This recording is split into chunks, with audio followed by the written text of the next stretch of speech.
అందరికీ నమస్కారం అండి.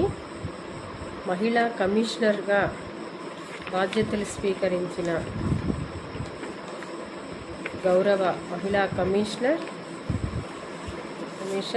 శైలజ గారిని అభినందిస్తూ ఎన్నో ఉద్యమాలు చేశాము. ఆంధ్ర రాష్ట్ర అభివృద్ధి కోసం మేము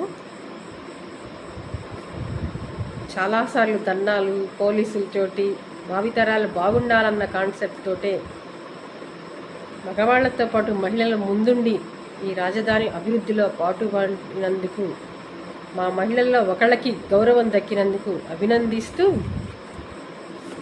కవిత చెప్తాను నేను. మానవత్వం మూర్తీభవించిన, మంచితనం పరిమళించిన మాతృభూమిలో నీ సేవలు వెలకట్టలేనివమ్మ.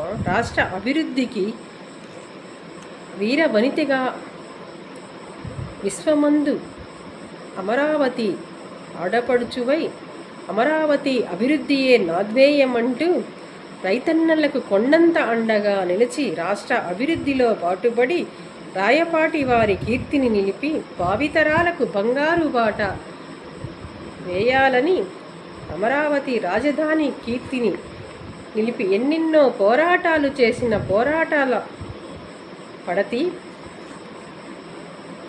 ఎవరికి తలవంచలేదు, ఎన్నడూ భయపడలేదు. అవినీతి నాయకులు ఎన్ని కేసులు పెట్టినా అదరలేదు, బెదరలేదు.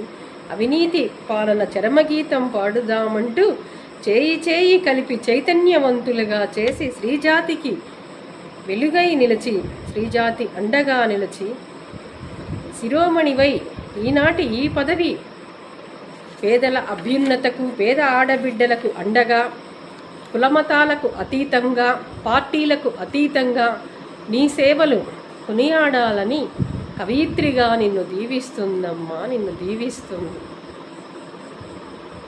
అంటుంది మాధవి సహజ కవయిత్రి గుంటూరు. అంటే ఆమె బాధ్యత అది. ఎక్కడా కూడా పార్టీలు కానీ, కులాలు కానీ, మతాలు కానీ రాకూడదు.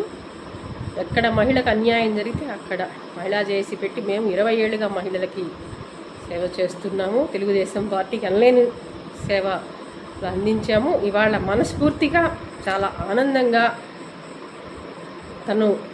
తనుగా నిరూపించుకున్న శక్తిగా, యుక్తిగా నిలబడినందుకు మనస్ఫూర్తిగా ధన్యవాదాలు, అభినందనలు తెలియజేస్తూ శైలజ గారికి నేను అందిస్తున్న అభిమాన కవయిత్రిగా కవిత.